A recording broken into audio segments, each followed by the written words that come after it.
마가복음 14장 22절로 25절까지 공독합니다. 저희가 먹을 때에 예수께서 떡을 가지사 축복하시고 떼어 제자들에게 주시며 가라사대 받으라 이것이 내 몸이니라 하시고 또 잔을 가지사 살해하시고 저희에게 주시니 다 이를 마시매 가라사대 이것은 많은 사람을 위하여 흘리는 바 나의 피 곧 언약의 피니라. 진실로 너희에게 이르노니 내가 포도나무에서 난 것을 하나님 나라에서 새 것으로 마시는 날까지 다시 마시지 아니하리라 하시니라.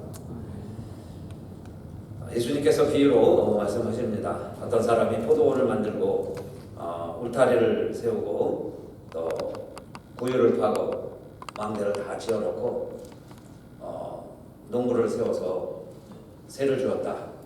그리고 이제 본인은 먼 타국에 갔다. 때가 이름에 추수할 때가 되어서 이제 세를 받으려고 사람을 보냈더니 저희가 듣고서 종이 온 것을 보고서 하나는 심히 때리고 거저 보내었다. 이 주인이 놀라서 다시 종을 보내었더니 이번에는 더 때리고 머리에 상처까지 내고 또 돌려보냈다. 이상한 일이로다. 주인이 생각하고 이번에 다른 종을 보내었더니 이번에는 죽이기까지 하고 그 종이 돌아오지 못했다. 그래서 이 농부가 생각하기를 내 아들을 보내면 내 진심을 알고 아들에게는 세를 바치겠지. 그렇게 하고 아들을 보냈더니 이번에는 이 아들마저 죽였다. 근데 들려오기를 이 아들을 죽이면 저가 상속자인데 상속자가 없어졌으니 이제 이 포도원이 우리의 밭이 될 것이다. 그렇게 생각을 하고 이 아들을 죽였다는 겁니다. 자, 그러면 너희들 이 이야기를 잘 들었느냐?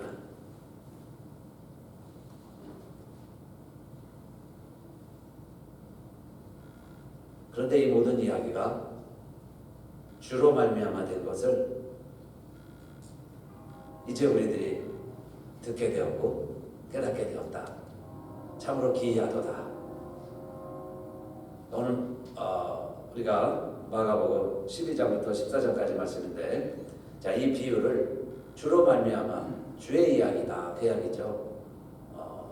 그 전에 보냈던 종들은 하나님의 종들, 선지자였다면 그 아들은 예수 그리스도를 지칭하시고 예수님께서 깨달으라고 이 말씀을 주신 거죠. 자, 그러면 우리 눈에 기이하도다 하는 것처럼 이 이야기가 예수님의 이야기라면 첫째 우리가 이런 생각을 해볼 수 있어요. 그 아들은 하나님인데 그러면 하나님이 어떻게 죽을 수 있을까? 사람들이 어떻게 하나님을 죽일까? 그런데요, 정말 예수님은 돌아가셨죠. 분명히 돌아가신 거예요. 죽여서 포도원 밖에 내버린 것처럼 골고다 언덕에 십자가상에서 처참하게 돌아가신 겁니다. 그러니 하나님이 돌아가셨다는 것은 뭔가 큰 역사가 일어난 거죠. 그리고 죽을 수 없는 하나님이 돌아가셨다는 것은 누군가의 죄 때문에 돌아가신 것이고, 그래서 우리들의 죄를 감당하시고 뒤집어 쓰시고 죄인이 되셔서 죄값을 치르시기 위하여 하나님이 십자가에서 돌아가신 사건, 이것이 골고다 십자가의 사건이 된 겁니다. 그리고 예수님이 이어서 하신 말씀이 또 하나 있는데 이 비유를 하신 다음에 건축자들의 버린 돌이 모퉁이의 머릿돌이 되었다. 그것도 참 기이하도다 그랬는데 그게 결국은 예수님께서 무엇을 우리에게 가르쳐 주신 거예요? 예수님의 죽으심이 오늘날 교회의 머릿돌이 되신 거죠. 큰 빌딩에 보면 머릿돌이 있어요. 주 몇 년 이 건물이 시작되었다 하는 머릿돌이 있는 것처럼 교회의 머릿돌은 예수 그리스도의 죽음에서 시작을 합니다. 그래서 오늘 이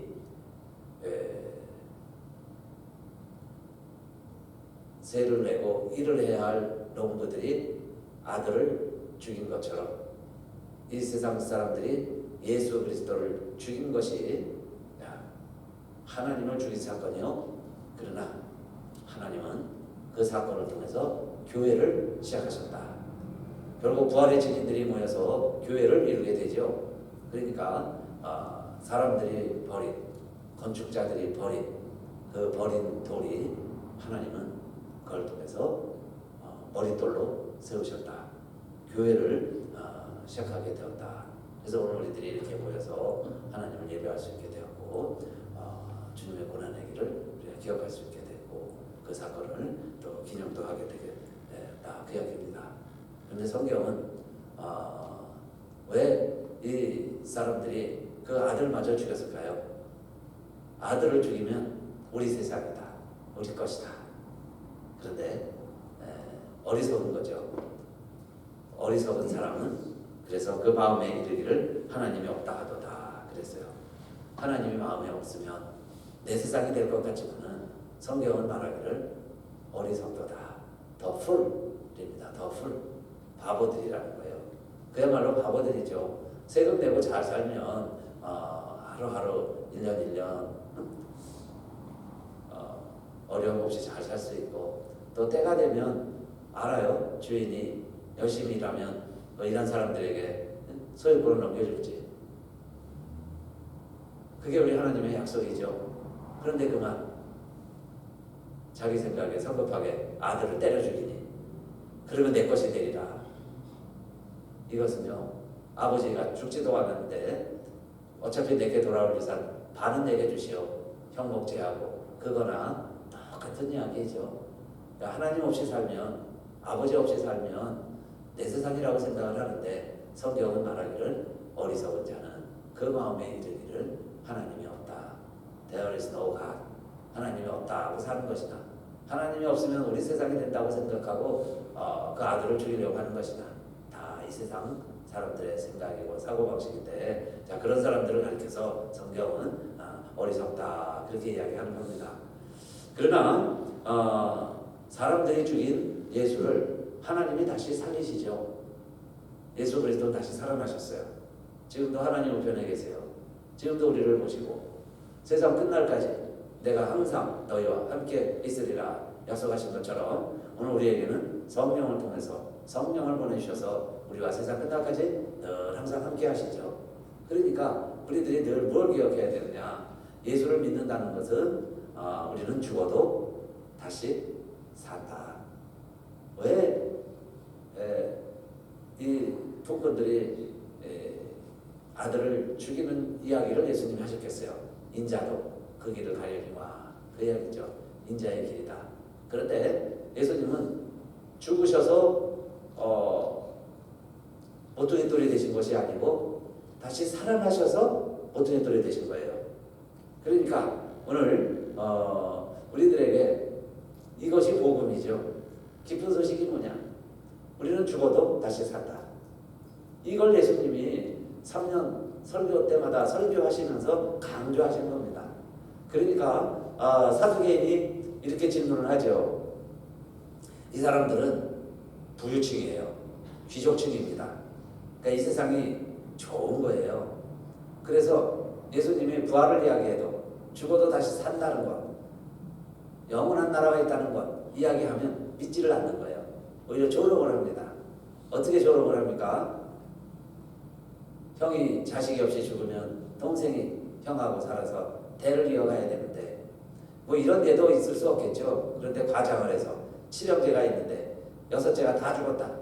그래서 막내가 데리고 형님수랑 살았는데 나중에 그러면 당신 말대로 우리가 다 다시 산다면 누구가 아닙니까? 이게 예수님을 시비 거는 또 부활이 믿어지지 아니하는 사람들의 당연한 생각이죠. 오늘 우리들도 그렇게 생각할 수 있어요. 부활 이후에는 그러면 어떻게 사는가? 그런데 예수님의 지적이 중요합니다. 거기에 우리가 부활 이후에 어떻게 사는가 하는 것을 깨달을 수 있는 힌트가 있어요. 너희는 성경도 오해하고 하나님의 능력도 오해하였도다. 하나님의 능력을 오해하였도다.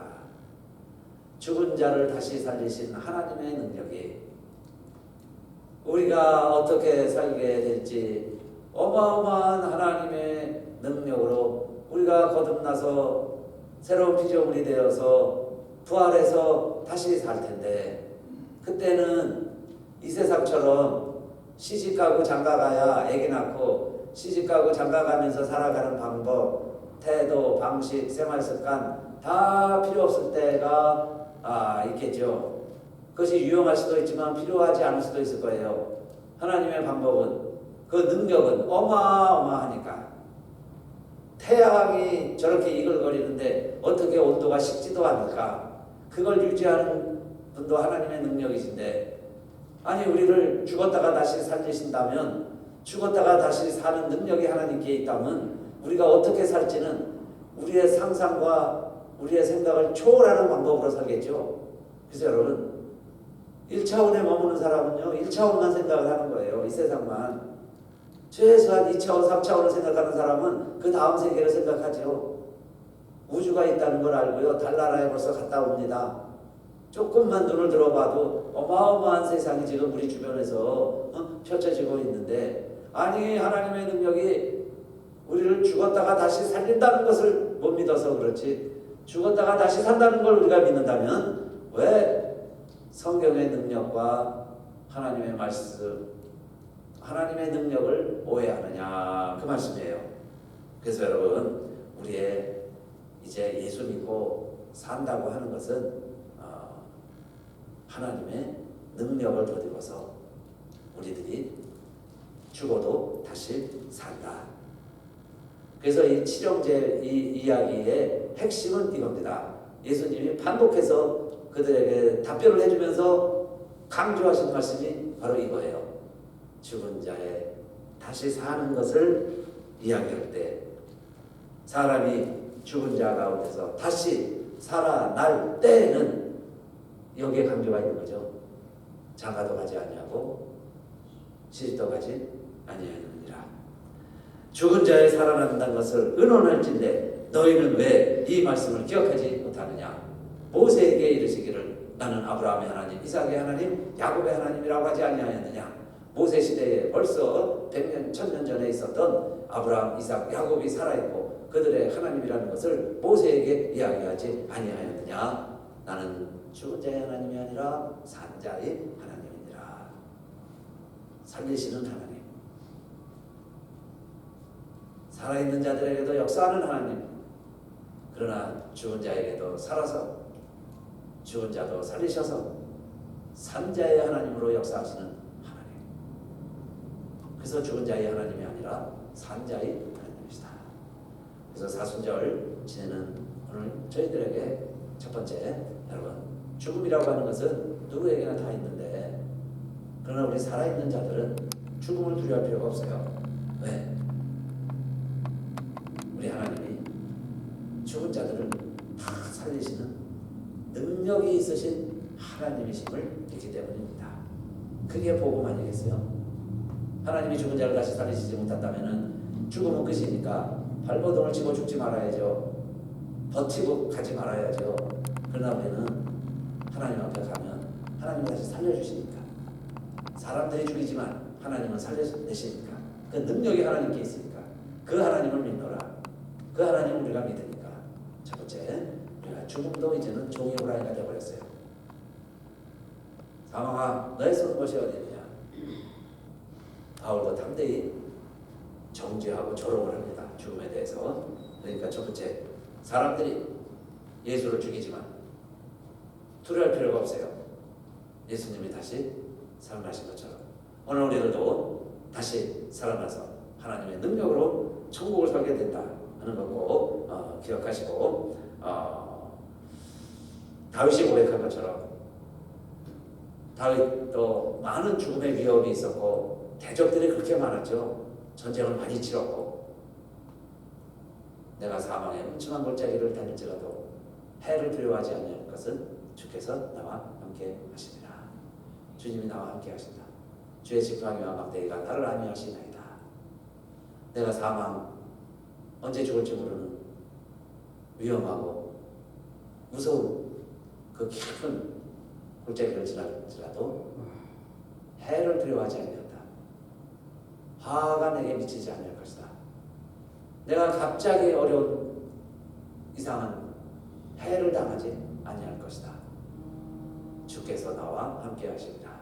하나님이 늘 나와 함께 하시다는 것을 알았기 때문에 그는 원수와 대적, 전쟁, 치열한 싸움도 두려워하지 아니했을 뿐만 아니라 언제 임할지 모르는 죽음에 대해서도 그는 확신과 담대함을 가지고 전쟁터에 나갈 수 있었고 세상을 살아낼 수 있었어요. 그래서 다윗은 가장 하나님 마음에 합한 왕이 될 수 있었습니다. 오늘 우리들에게도 여러분 첫 번째 예수 믿고 누리는 큰 축복 가운데 하나는 죽음을 조롱하는 거예요. 어떤 사람들은 죽음 이야기만 해도 부정탄다고 생각하고 무서워할 수도 있고 두려워할 수도 있어요. 그런데 우리는요 추상집에 가는 것이 잔치집에 가는 것보다 더 지혜로운 마음입니다.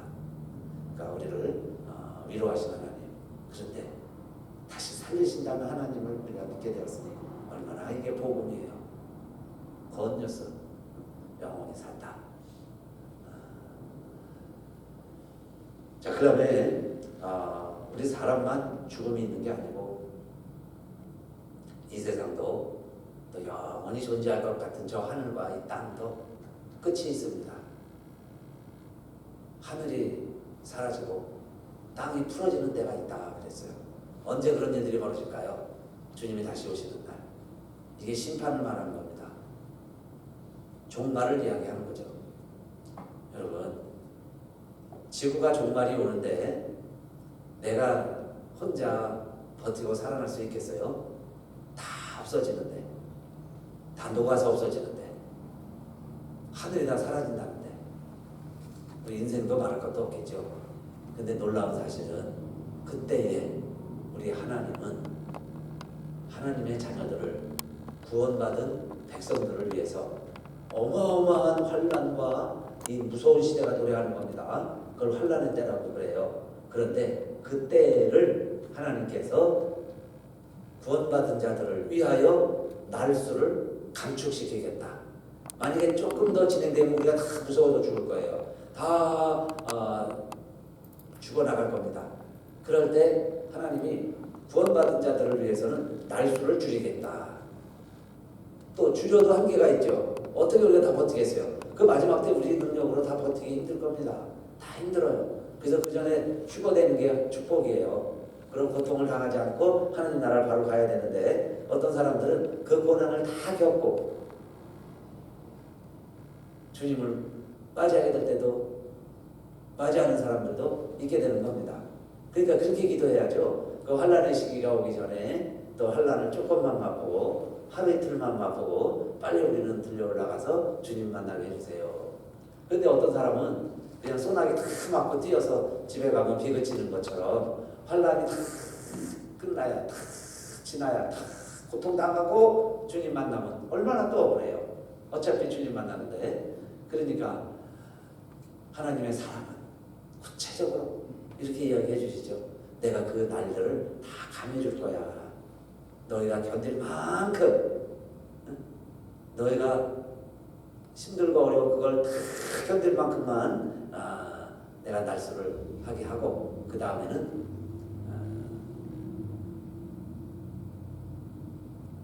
천사들을 보내서 내가 다 내 백성들을 모아줄게.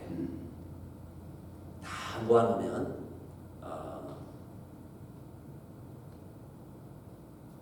마치 결혼식장 같이 될 거야. 그러면 거기서 결혼식 파티가 벌어지는 거죠.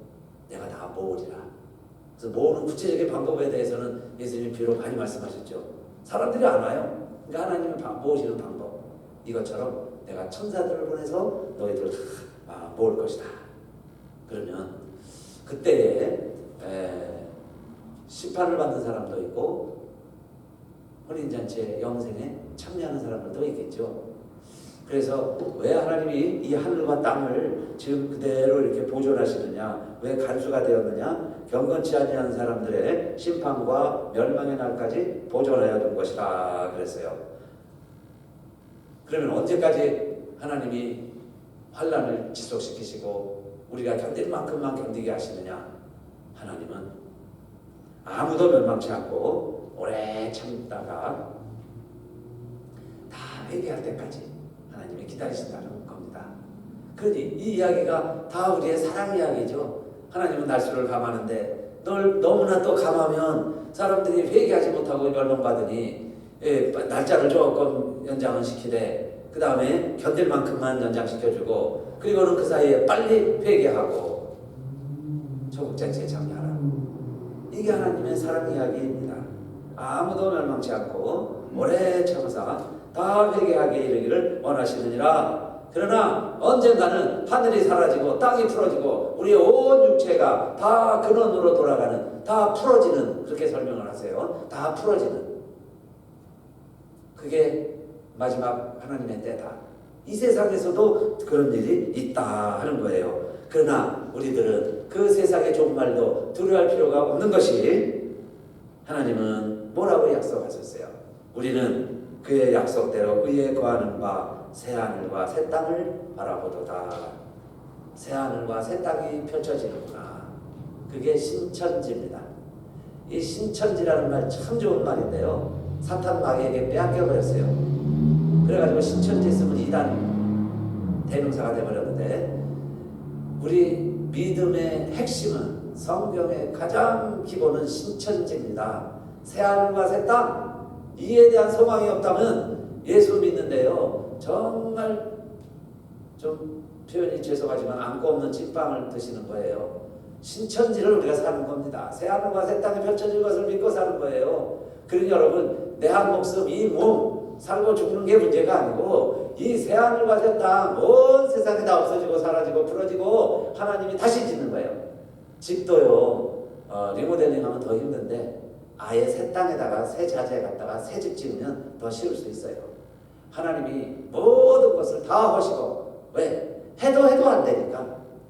아들을 보냈는데도 안 믿고, 아들을 보냈는데도 때려 죽이고, 그 다음에 성령을 보내서 다 믿으라고 해도 이제 안 믿어요. 그러니 이제 하나님께서 마지막에는 온 세상을 종말 가운데 심판하시겠다. 아예 새로 짓고 새로 사는 것이 더 낫겠다. 그게 성경의 핵심 메시지죠. 그래서 우리들은 그 날이 온다고 해도 두려워할 필요가 없는 것이, 내가 진실로 너에게 이르노니 내 말을 듣고, 하나님 말씀을 듣고 나 보내신 이를 믿는 자는, 하나님을 믿는 자는 영생을 얻었고 심판에 이르지 아니하나니 사망에서 생명으로 옮겼느니라. 복음은 삶과 죽음의 이중주입니다. 삶과 죽음이 계속 나오죠. 예수님의 십자가 죽음이 결국은 부활주일이 되는 거예요. 우리가 살아서 이 하나님의 말씀을 듣고 믿으면 사망에서 영생으로 옮겨간 겁니다. 이미 우리가 지금 이 육신을 가지고, 이 육신의 생명을 가지고 있는 상태에서 영원한 몸을 덧입고 사는 것이고, 하나님의 생명을 누리면서 살아가는 거예요. 우리 안에 이미 하나님의 생명이 있습니다. 그래서 하나님의 자녀로 태어난 거예요. 우리가 이미 거듭났습니다. 그렇게 살아가는 우리들은 사망에서 생명으로 옮겼느니라. 그런데 언제 우리가 사망에서 생명으로 옮겨갔어요? 옮기겠어요? 진실로 너희에게 이르노니 죽은 자들이 하나님의 아들의 음성을 들을 때가 오나니 곧 이때라. 듣는 자는 살아나리라. 듣는 자는 살아나리라. 말씀을 듣고 그 말씀을 믿는 자는, 죽은 자가 살아나리라. 하나님의 생명을 덧입고 살아나는 것을 이야기하는 거죠. 그러니까 오늘 저와 여러분이 하나님의 생명을 덧입게 되었고, 하나님의 생명을 소유했다는 이야기는 아이가 응아하고 태어날 때는 생명만 나오는 게 아니죠. 그 생명에 육체가 덮여서 나오는 거예요. 그걸 아이가 태어났다고 표현합니다. 생명이 몸속에 있을 때는 유전자로 있을 때는 몸이 없는 거죠. 그런데 이 아이가 엄마 몸에서 나오는 순간 몸을 입고 나오는 거예요. 생명이 있기 때문에 몸이 있어요. 똑같이 우리가 예수를 믿고 하나님의 생명 내 안에 잉태했다면 내가 벌써 하나님의 몸, 거룩한 몸을 덧입고 살아가는 겁니다. 그런데 2차원이 있고 3차원이 있고 4차원이 있다고 그랬죠. 1차원, 2차원에서만 생각하니 그 생명이 안 보이고 그 몸이 안 보이는 거예요. 그래서 예수님이 탄식하시죠. 너희는 어째요? 이적을 보여달라 하느냐? 왜 자꾸 이적을 보이라 하느냐? 하나님의 세계는 보이지 않는 4차원, 5차원 영의 세계인데, 그래서 이 세상이 없어져 나가도 하나님의 백성들은 천사를 통해서 하나님을 불러볼 것이요, 이 세상은 없어져도 천지는 없어져도 내 말은 없어지지 아니하리라. 하나님의 말씀대로 새하늘과 새 땅이 펼쳐질 것이고 우리들은 그날의 혼인잔치같이 즐거운 날이 되었으니, 여러분, 이것이 하나님의 사랑 이야기이고 이것이 나에게 굿뉴스고 이것이 나에게 복음이구나. 복음이 되었도다, 그 이야기예요.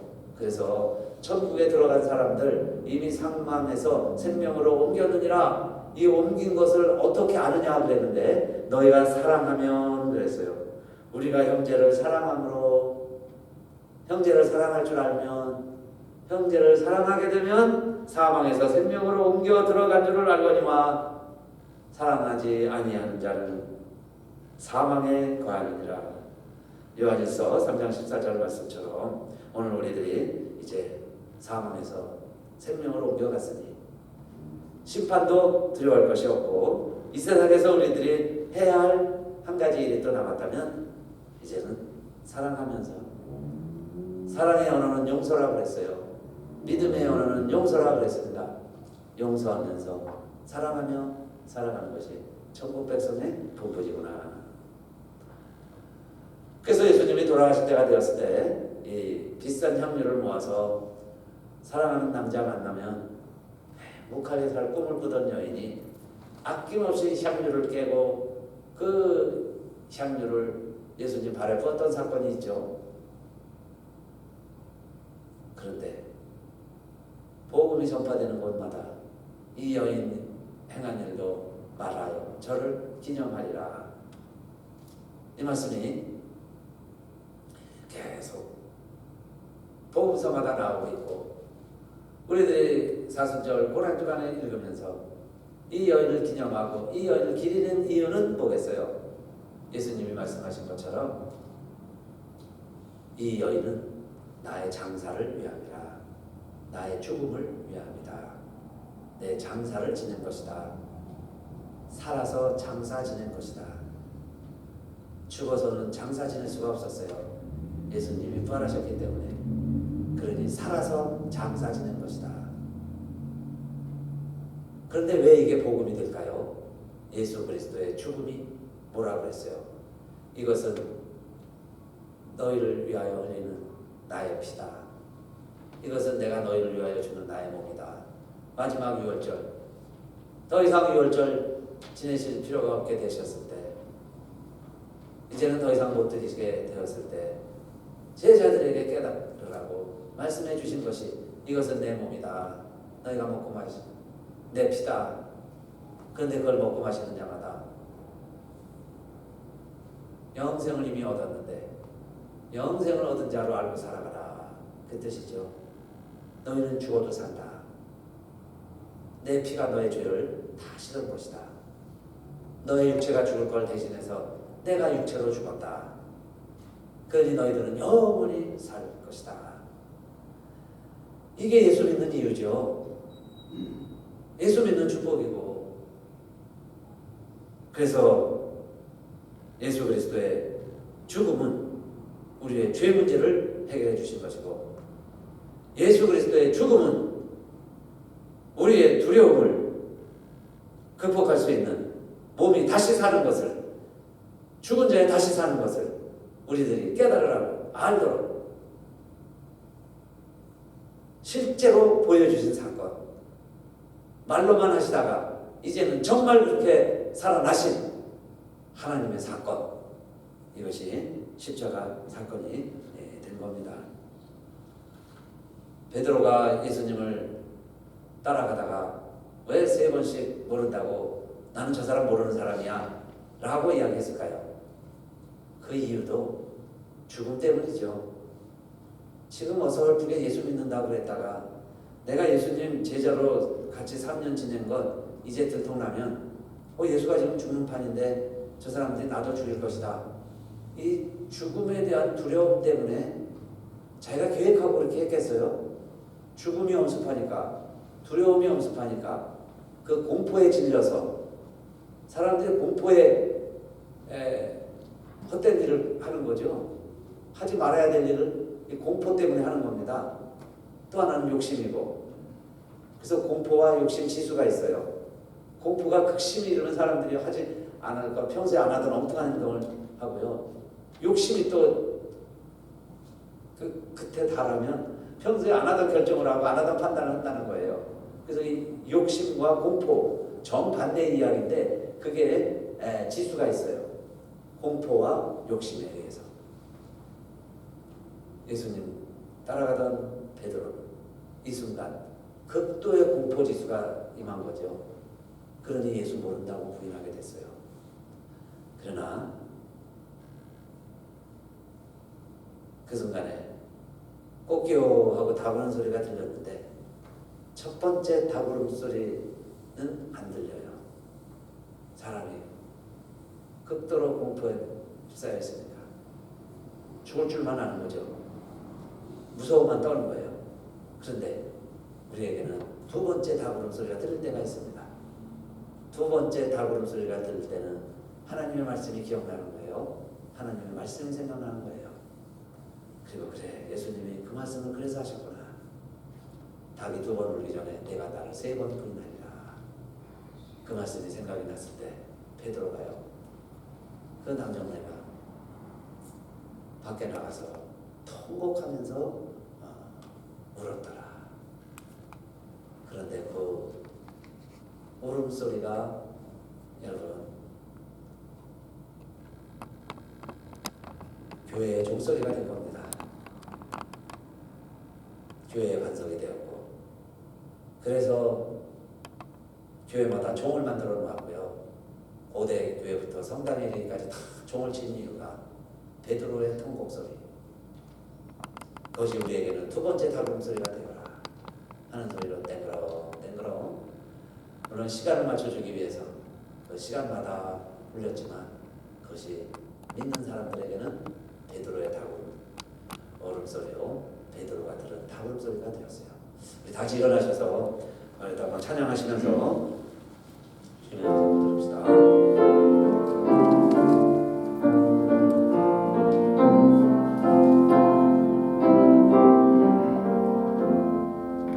예수 나를 위하여 십자가를 질 때 세상 죄를 지시고 보존하시고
이제는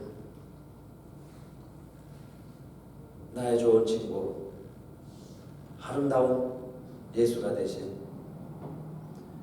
그 예수 그리스도의 은혜와 그 아들을 이 땅에 보내셔서 골고다 언덕에 피 흘려 몸이 찢겨 죽는 모습을 보시기까지 허락하시고 인내하시고 그 내어주신 우리가 헤아리기 힘든 하나님 아버지의 사랑과 성령의 감동 감화 인도하심이